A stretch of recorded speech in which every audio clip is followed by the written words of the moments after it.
মিলাদ শব্দের অর্থ হলো জন্ম, আর মিলাদুন নবী শব্দের অর্থ হলো নবীর জন্ম।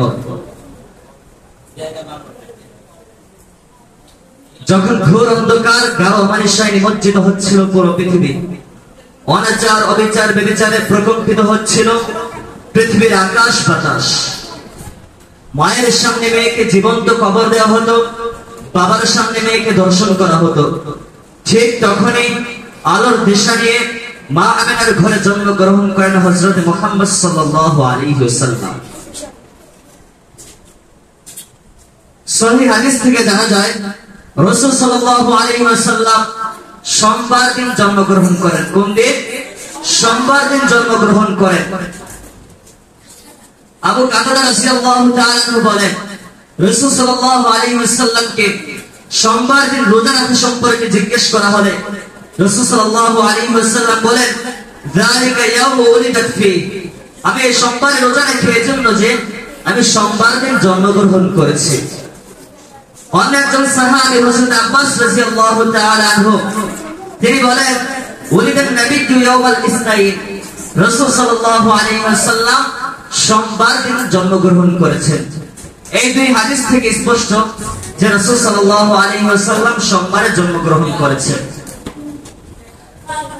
রাসূল সাল্লাল্লাহু আলাইহি ওয়াসাল্লাম কোন মাসের কত তারিখে জন্মগ্রহণ করেছেন তা স্পষ্টভাবে হাদিস নববী থেকে জানা যায় না। এজন্য ঐতিহাসিকগণ বিভিন্ন মত ব্যক্ত করেছেন। প্রিয় উপস্থিতি, রাসূল সাল্লাল্লাহু আলাইহি ওয়াসাল্লামের জন্ম এই উম্মতের জন্য এক মহা আনন্দের বিষয়। এই আনন্দ প্রকাশটা যদি সাহাবীদের সুন্নাত অনুযায়ী হয়ে থাকে তাহলে এতে সওয়াব রয়েছে। আল্লাহ রাসূল সাল্লাল্লাহু আলাইহি ওয়াসাল্লাম তার জন্মদিন পালন করতেন সোমবার দিন রোজা রেখে। এই জন্মদিন পালন করার নিয়ম আমরা এর থেকে পাই যে প্রতি সোমবার রাসূলের জন্মদিন আমরা এভাবে পালন করতে পারি যে প্রতি সোমবার রোজা রাখবো। রাসূল সাল্লাল্লাহু আলাইহি ওয়াসাল্লাম এর জন্মের শুকরিয়া স্বরূপ আমরা প্রতিদিন তার প্রতি দুরূদ শরীফ পাঠ করতে পারি। আল্লাহ রাসূল সাল্লাল্লাহু আলাইহি ওয়াসাল্লামের উপর যখন কোন ব্যক্তি একবার দুরূদ পাঠ করে আল্লাহ রাব্বুল আলামিন তার জন্য 7টা পুরস্কার অবধারিত করে দেন। এমনই ভাবে কোন ব্যক্তি যখন আল্লাহ রাসূল সাল্লাল্লাহু আলাইহি ওয়াসাল্লামের প্রতি একবার দুরূদ পাঠ করে আল্লাহ রাব্বুল আলামিন তার প্রতি 10টা রহমত নাযিল করেন। প্রিয় ভাইরা, এর আউয়াল মাস হলো রাসূল সাল্লাল্লাহু আলাইহি ওয়াসাল্লামের জন্মের মাস। সুতরাং এই মাসে বেশি বেশি করে সভা সেমিনার দিয়ে রাসূল সাল্লাল্লাহু আলাইহি ওয়াসাল্লামের জীবনী আলোচনা করা এটাও একটা ইবাদতের অংশ।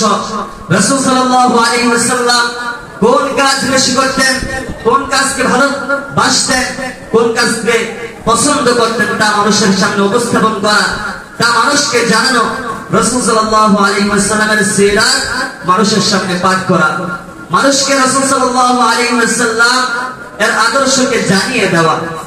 প্রিয় ভাইরা, আজকের সমাজের দিকে তাকালে দেখা যায় এক শ্রেণীর ভণ্ড লোকেরা আল্লাহ রাসূল সাল্লাল্লাহু আলাইহি ওয়াসাল্লাম এর রবিউল আউয়াল মাসে জন্মগ্রহণ করে বিদায় আল্লাহ রাসূল সাল্লাল্লাহু আলাইহি ওয়াসাল্লামের শানে আল্লাহ রাসূলের জন্মকে উপলক্ষ করে এমন কিছু কার্যকলাপ করে যা সাহাবীদের মাঝে কখনো ছিল না, রাসূল সাল্লাল্লাহু আলাইহি ওয়াসাল্লাম কখনো করেন নাই।